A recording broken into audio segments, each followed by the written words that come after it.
Hi everyone, that's my hair in the way.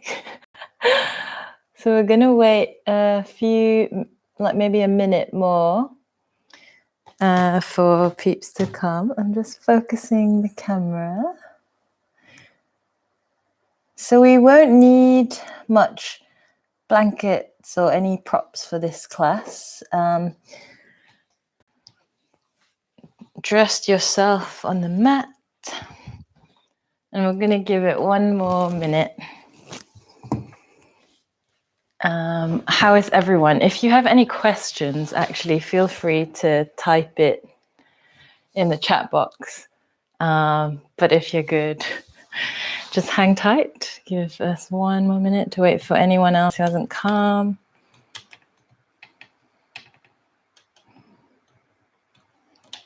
Hi, Rosamond. Okay. We've got a friend joining the class. This is Charles. He hasn't moved for a few hours. And let's see how much bouncing around we can do to make him move.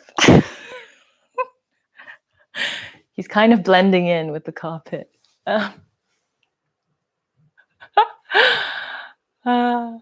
Okay, we'll give it a few more seconds, and if not, we'll kind of start. So if you're already on your mat, a little bit raring to go, let's just take a few easy stretches while we just wait for a few people. So if we take the hands in eagle position, legs can be in any seated position, the right under left, and let's just warm up the shoulders a little bit. So after the arms are twizzled,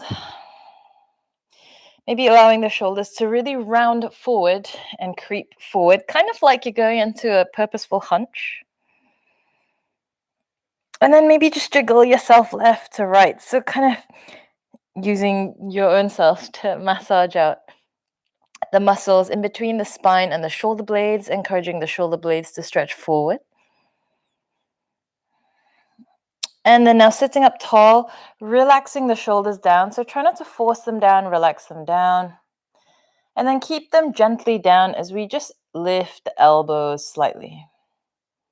And then now moving the thumbs and the fingers away from your face.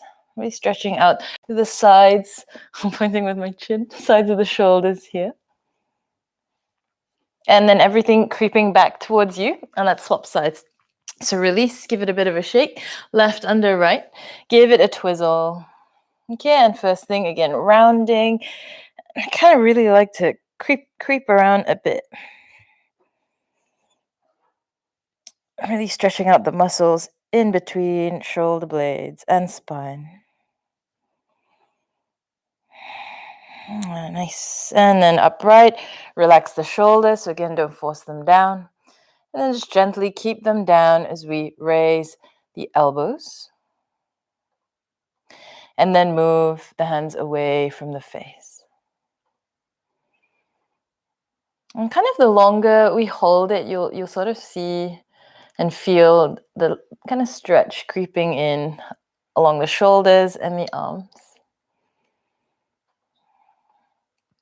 Nice, and everything to release. Now shake out the hands, and let's bring the hands anywhere, up above or in front of you. Let's go in front first.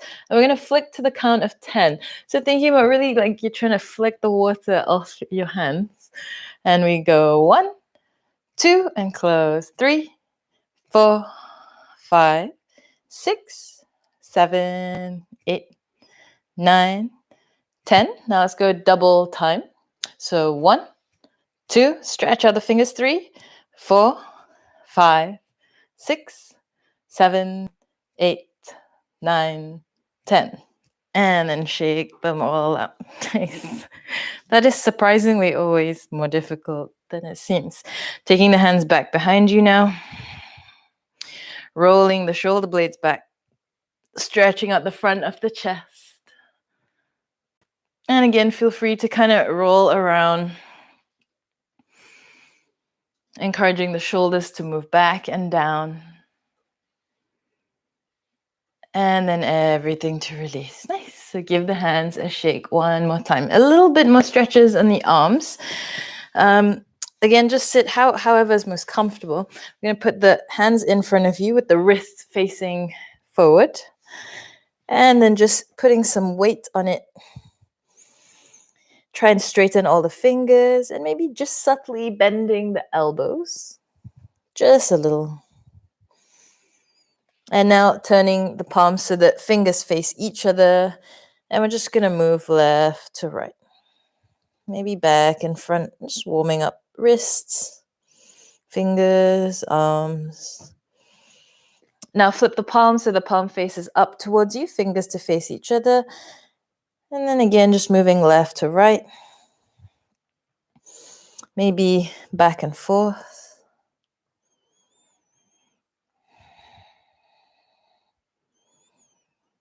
Nice. And then give it all a little bit of a shake. So welcome to the Asana workshop for sun salutations. I think this is quite an interesting topic, and there's actually so many things to glean from sun salutations, which we do in so many classes. Like literally every single class will have a sun salutation.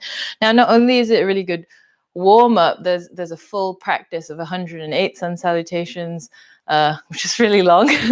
Or actually, if you don't have time, doing 10, 20 sun salutations, whether that's just A or B, really is a practice in its own self. It works the whole body, and really you can take it as slow or as dynamic as you want, as controlled, or a little bit more yin-like, even if you did want to. So we get a lot of, I guess, questions about small technical things, which we'll play with today, about the toes, about the shoulders. And we'll just explore all that positioning, how to tone the sun salutation down, and then how to kind of step it up and give it some oomph on the days that you want to. So get into a comfortable seat. We're going to begin with really the foundation of your yoga practice, linking the movement with your breath. So let's just find the breath, okay? Crossing the legs in any way, closing the eyes down. And so let's just start taking a very natural pace of an inhale and exhale. And also really note, in your yoga practice, you don't always have to do a crazy long one and a crazy slow one, but we could do it at the beginning of our breathing practice, really as a good technique to start to gain awareness of the fact that you're breathing, to control the pace, and to find a steadiness in the breath. So indeed, now we are going to slow down. Every inhale and every exhale. And I just want you to try and notice, or maybe start to create, at the very top of your inhale, that slight pause that really comes quite naturally. Whether you're neither inhaling or exhaling.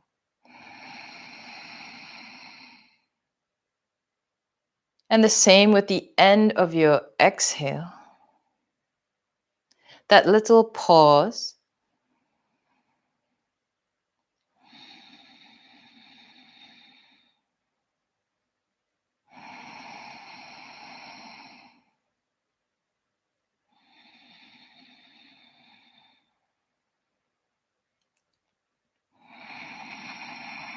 And maybe in your mind, before we even kind of move into physically doing the sun salutations, let's start to visualize every inhale linking with the move, every exhale linking with the next move. So on an inhale, visualizing the hands go up, the little pause at the top of the breath is when the hands reach to the top. Exhale. The pause is at the end of your forward fold. Inhale. Chest forward. Exhale. Chaturanga. Pause. Inhale. Upward facing. Pause. Exhale. Downward facing. Pause. Inhale, step to the front, long chest. Exhale all the way into your fold. Inhale, sweep the hands up, and pause at the top. Exhale, hands down to the side. And again, inhale. Find the pause at the top. Exhale. It sort of completes each individual move. Inhale. Upward dog. The pause, a little time for the shoulders down. Exhale. Take the hips back and downward dog. Inhale to the front. Exhale and fold. The bottom of the fold, the head goes down. Inhale. Reach the hands up. Exhale, hands to the side. Okay, slowly opening the eyes. Don't know if you found that useful, but it's quite nice without kind of involving the body, which will make the breath a little more ragged as we bring the physical aspect into it. But it's quite nice to visualize maybe how long actually each little move or how short each one goes. I think we can rush through the sun salutations quite often and not realize, for example, maybe you found the part where you elongate the chest forward took a little longer in your inhale when we visualized it than when you practice it. So let's jump up and put what we visualized kind of into motion. So let's come to standing on your mat. Toes together and heels apart, but if it's more comfortable, you can also do heels, the feet a little wider from each other. Let's come into Samastiti and hands to the side. And again, just find your breath. So again, it doesn't need to be extremely slow. We can alter that depending on how we're feeling of how we want to practice. It doesn't need to be super quick as well, but something steady, like drawn out with a stop at the top and exhale with a stop at the bottom. Nicely paced. And we're going to fit the movements to follow this swing of breath. Okay, let's try it. Inhale. Top of the inhale, hands up, pause. Exhale, fold, head down, pause. Inhale, lengthen. You got so much time to lengthen. Exhale. This is a little quicker step, but hold here. Inhale. Top of the inhale, make more breath. Exhale. And down. Hold here. Let's go for 3 breaths.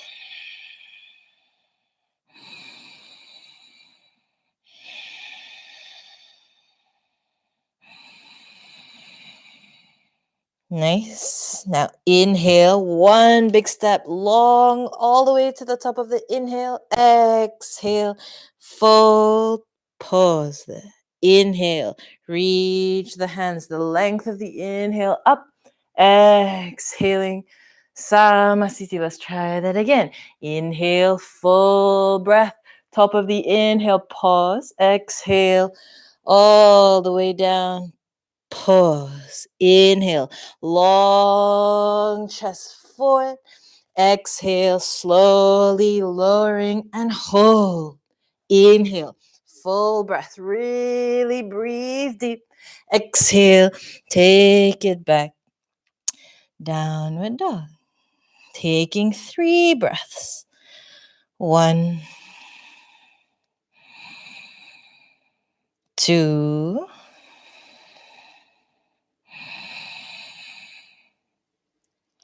3. Nice. Inhale, step to the front. Keep inhaling as you lengthen. Exhale, full exhale, fold, pause. Inhale, sweep the hands all the way up top. Exhale, hands to the side. Nice stuff.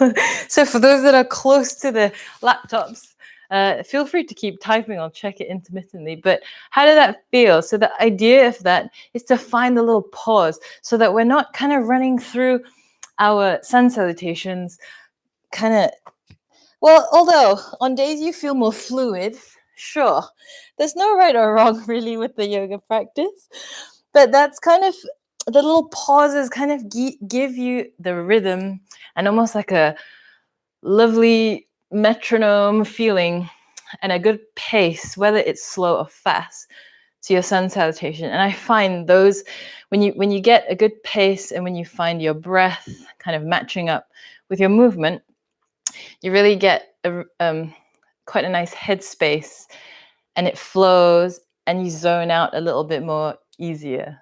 All right, so now let's talk about the pretty common tech things with the shoulders and how the toes. And a common question is, how do you get the toes to do what you want when you're going from chaturanga to upward dog? Okay, so let's kind of break each little bit down from the beginning. So firstly, that first position of standing, and as we bring the arms up. So a lot of, as we'll find, maybe you get like shoulder impingement, or it really hurts your shoulder to move up. So a good tip that I got taught is to roll open the shoulders. And if there's space around you, which I think that is now at home compared to a busy class, roll the shoulders so the palms are open, and keep the palms open as you sweep the hands up. Now what this happens, and you can try that as I'm talking, is rather than keeping this down and you're coming up, you're really working the shoulder backwards, and you can kind of see it moves back, and there's just a little bit of space here between the shoulder head and this little bone that sticks out the side. I should know the name. I have forgotten it. But I can email it all of you if you want. All right. So rather than keeping the shoulder forward and then moving the hand up, we're rolling the shoulder back and then lifting up. And give that a go. It's quite a big difference. If you have hypermobility, doing it this way won't be a problem. But if you don't, and this is quite common, it really helps to roll the shoulder open. Okay, now give that a few goes and bring the hands down, roll the shoulder up, and then bring the hands down. Another common thing that happens is in the rib cage as we move up, and it feels I guess it feels pretty natural to bring the rib cage forward and the bum to stick out to go into a back bend.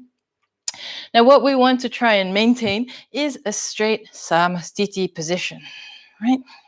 So this creates a good structure through the body. It also stretches all the bits that we want to access, but it also keeps the rib cage down, and it keeps the breath steady. It keeps warming up the breath, and so we keep warming up the body in this warm-up practice. Okay, so let's try that, including the shoulders. As you come up, do not flick the bum out or bring the ribs open. Keep it all quite the same as when you're standing. Take a breath in. Find the top of the breath. Exhale and bring it down. So the body position doesn't really change. And down. And again, up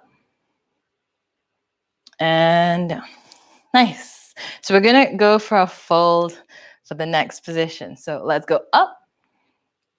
And as you tip forward, think about bringing the hands. I like bringing it to my chest. Bring it all the way down. And as you go down, stick the bum out behind you. Stick the bum high up as much as you can. Hands to the floor and then folding down. So let the head hang. Nice. So the next move, hands can come to the shins. I'm sure you've done this lots in class before, or hands can stay on the floor. So I'm going to come to my shins today. Now, rather than just looking forward, but not changing the shoulders. So in yoga, we're really trying to break patterns of the body that we kind of turtle into, working on the computer, working at our desk, and changing that up by bringing lots of motion back. So as you come here, rather than just lifting the head, I want you to try and roll those shoulders back and down. So you're almost creating a really flat table behind you. Same thing if the hands are on the floor. Keep them on the floor, rolling the shoulders back and down the back. And let's go back into a forward fold. So let's try that again. Inhale, really shoulders back, head forward. Exhale, let's fold down. Inhale, shoulders back and forward. back and down, I mean. Exhale, down.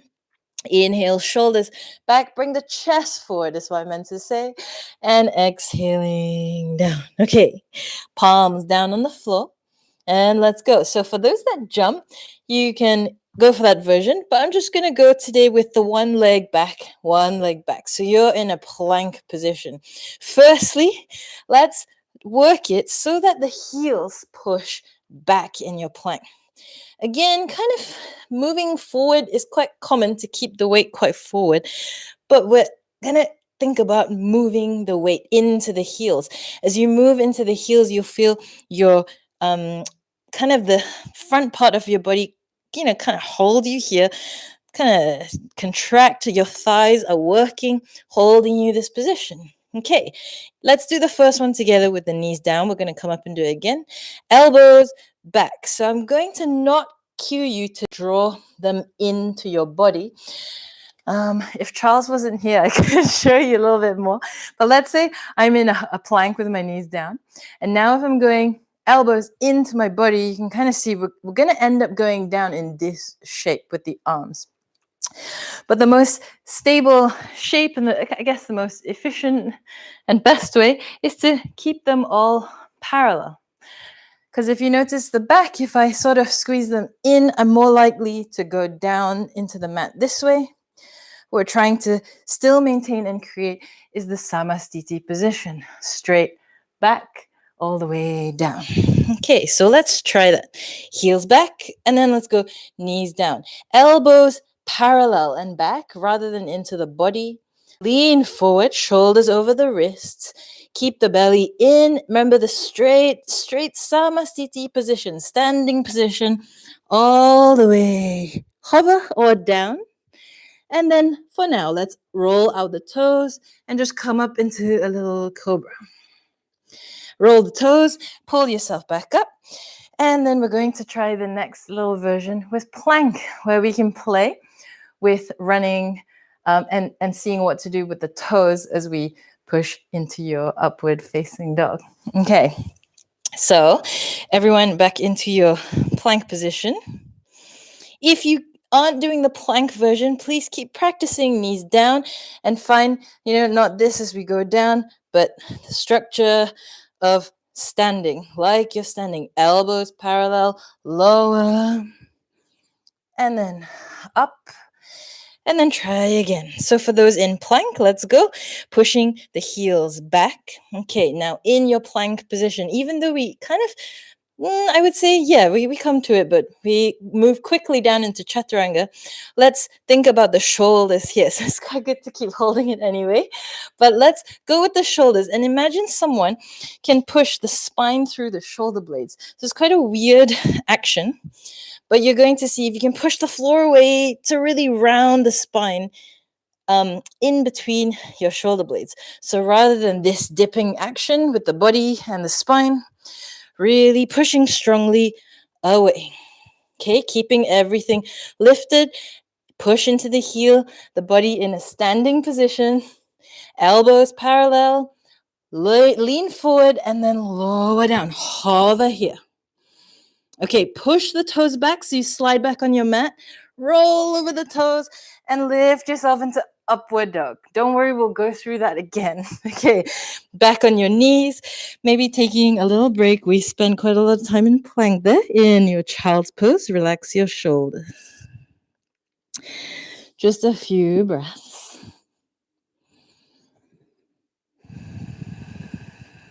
So I would say definitely a little bit harder if you have an extremely sticky mat. However, it's really good to learn to roll over your toes to just get more motion in the toes. Rather than, so if you want to kind of just sit up and have a look, or you can try with me, rather than this action of going down and then untucking the toes and then coming up, keeping it a nice continuous motion. So I'll try it again. Toes slide back, roll over them, and then drag yourself up into your upward dog. So I'll do that one more time. I wish there was like a Zoom feature. You get, ooh. I mean a camera zoom, that you could stare like really close to my toes. But essentially, toes are down, slide them back, and then see if you can roll over them. Again, let's try and give it a go. And the push up into upward dog is quite difficult, so don't worry if you're finding that difficult. So plank, heels back, lower down, toes slide back, roll over the toes, and come forward. And then come up on your mat. I'll keep trying again. So you'll sort of find that motion when you've rolled over the toes, it starts propelling the inhale and the next motion into your upward facing dog. So you're sliding back, inhaling, top of the up dog. Do you want to try that again? Okay. So let's give it a go. It might feel weird if you're not used to rolling over your toes, but it is really good. It's very similar to, spending some hang time in a seated squat, just getting more use, more pattern breaking in our toes, which are really, really important to get mobile as well. Okay, so let's try that again. Coming into your plank, shoulder blades, spine pushing through the shoulder blades, push into the heel, elbows parallel back, lower down, toes slide back, roll over the toes to engage and ignite your upward dog. Knees down, maybe take a break, child's pose if you want, or you can try a few more and sort of find a little momentum with that action. Down, toes back, roll over the toes to start the upward dog. And again, down, toes back, roll over the toes, upward dog. There's kind of nothing wrong with flipping the feet, but why not mine a little bit more gold, a little bit more gems out of the tiny little bits of your sun salutation, which we practice so much. We could just try and get the most out of it. All right, the transition from that, your chaturanga, into your upward dog. There's many issues with it. I think a lot of people who tend to be flexible in the lower back find it a little bit challenging, perhaps, as you've come forward, not to do this, where I don't know if you can see, but I'm just quite folded through this part of my back, right? So rather than keeping, I guess, any structure with the muscles and the tissues, I'm sort of flopping into maybe what would be everyone's quite natural, curvy, most flexible bit in the back, which is the lower back. So you will find a lot of people saying perhaps they find upward dog quite a source of lower back pain. True, that can definitely happen. So the key with your upward dog is to keep, as we did with the chaturanga, as we did the whole time already, everything is quite engaged, including especially the front of the body, especially the thighs and the feet. So let's have a look at that. So we're going to try that version, and then I'll kind of slow it down a little to see what other options we can take. So again, let's try the toes thing. So we're going to heels back, spine through, elbows back, lean forward a little, down, squish the toes back, roll over them. Okay, as we come up, push the tops of the toes into the floor. Knees are off the floor, so your thighs are really engaged here to hold you up. Now, as you pull this through, think about someone's got a string in the middle of your chest, pulling yourself forward, and then you're pushing the arms into the floor to lengthen the back of your arms, your triceps. Really nice and strong. Knees off the floor. The thighs are really working. Okay, and the knees down. Lower yourself down, head to the floor. Who knew? Breaking this down could be so sweaty. So let the head relax, shoulders relax, and then we're going to try that again. I'll show you a few common things that happens as well. So if you want, you can go straight into your upward dog. If you want to keep playing and trying kind of the rep of plank to upward dog, go for it. Spine through, elbows, heels back, lean forward a little, elbows parallel, drop yourself down, toes back, roll over the toes, up, thighs off the floor, push the tops of the feet into the floor. Okay, this is quite common that the shoulders slide down. So think about the back of the arm, your tricep, and stretching and pulling yourself up. Okay, knees down, and then rest again.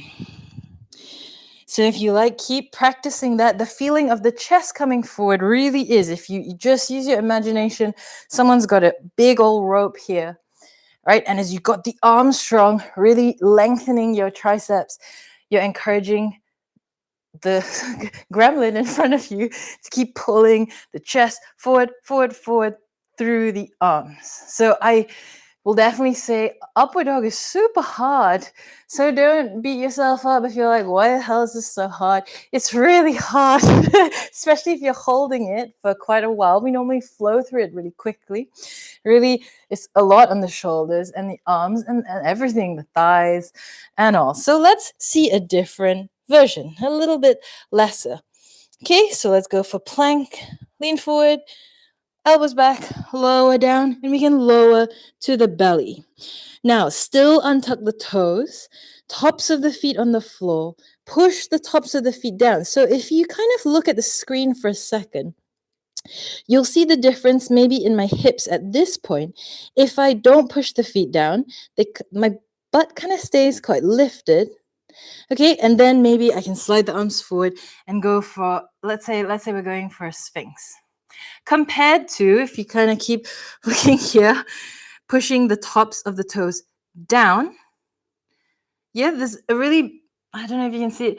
Looks like I'm clenching my butt, but there's quite a difference here in how the tailbone and the lower back feels longer and more supported when I push the tops of the toes on the floor. It's sort of taking this little tail and coaxing it to elongate while my thighs are, helping the cause. It's also taking the hinge on that loosest part of my back out of the equation, getting more support from the core and the rest of the body. So even with that, some of you may find this is way better than if you can try it, let go, and you'll feel, for me anyway, like a pinching in the most flexible part of my spine. So pushing the toes in the floor is still an option, even if you're doing a low sphinx. Okay, or the hands can go down. Still keep the feet pushed on the floor, the thighs engaged. The knees are actually a little off the floor in this position. Roll the shoulders back. And again, the little gremlin's got the rope on your chest. And you're going to encourage it to go forward rather than just pushing the hands up. So you don't have to go very high. Shoulders to roll back, chest to move forward. Nice. Palms down. Roll over your toes. We're going to play with that in a second. Come up. Take it back into your downward dog. Let's have some hang time in our downward dog. Okay, for those with maybe a little bit more tighter hamstrings, I just truly always encourage you to do what works for your body. If for you that is walking the heels down, please do. So stay there, keep walking your heels down, and keep encouraging your hands to push the mat away in front of you. So you're really bringing the weight up to the hips, like a big giant is pulling you back from the hips. And then also down directionally to your heels, even if you're doing one heel at a time. Nice.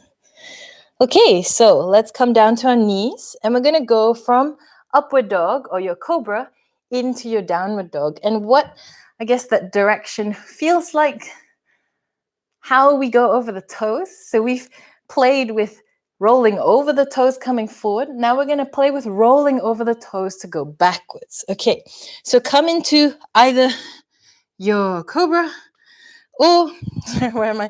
Your upward dog. Okay, let's do upward dog first. If we're in upward dog, you're keeping everything engaged. So we're not going to limp down through the hips or the thighs, keeping it all engaged, pointing those toes. Now imagine a giant's pulling your hips up. So look at the toes, rolling over the toes. And then at the end, turn the feet. Downward facing dog. Let's come back again to your upward dog. Up through the hips like a giant's got you through the hips, pulling, roll over the toes. Nice little crack there. Undo the feet one by one.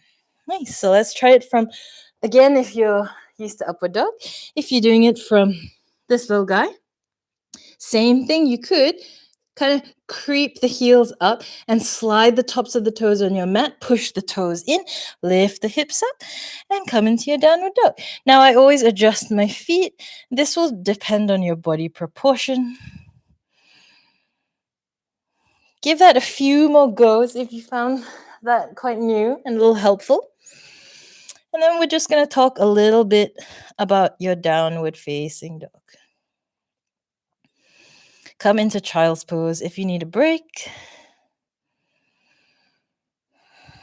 Okay, and then wherever you are, you're going to meet us back in your down dog. If you can, you could maybe peek under your shoulder to take a look at what I'm saying. I'm going to demonstrate a little bit of, I guess, let's talk from the back of the legs and then up to the shoulders. So from the back of the legs, again, please always feel free for this motion to happen. And actually pause at each one, especially early in the morning. The back of the legs are always way more tighter after a night of sleep. There's absolutely nothing wrong, even if the teacher doesn't cue it, to walk the heels out one by one. Okay? Or you may find you're extremely tight through the hamstrings, in which case, let's move a little bit higher, further forward, to the shoulders. Let's say the knees are bent and you're finding it really difficult to straighten at all. So you're kind of at this point, it's really difficult. And this can be good for everyone, whether your legs are straight or bent. We're trying to get out of this push-up type of position with the arms and shoulders and really try our best, even if the knees are bent, to send the armpits long. So again, imagine that giant has got like a little pinch around your waist, around your hips, and is pulling you back and up and back and up. Doesn't matter about the heels if you're extremely tight through the hamstrings. Back and up. We'll talk about the shoulders in a second. Back and up. Now, once the armpits are long, then maybe resume again to work the heels down one by one. All right, everyone knees down. Take a little break. Maybe you can go into child's by just putting one hand under your head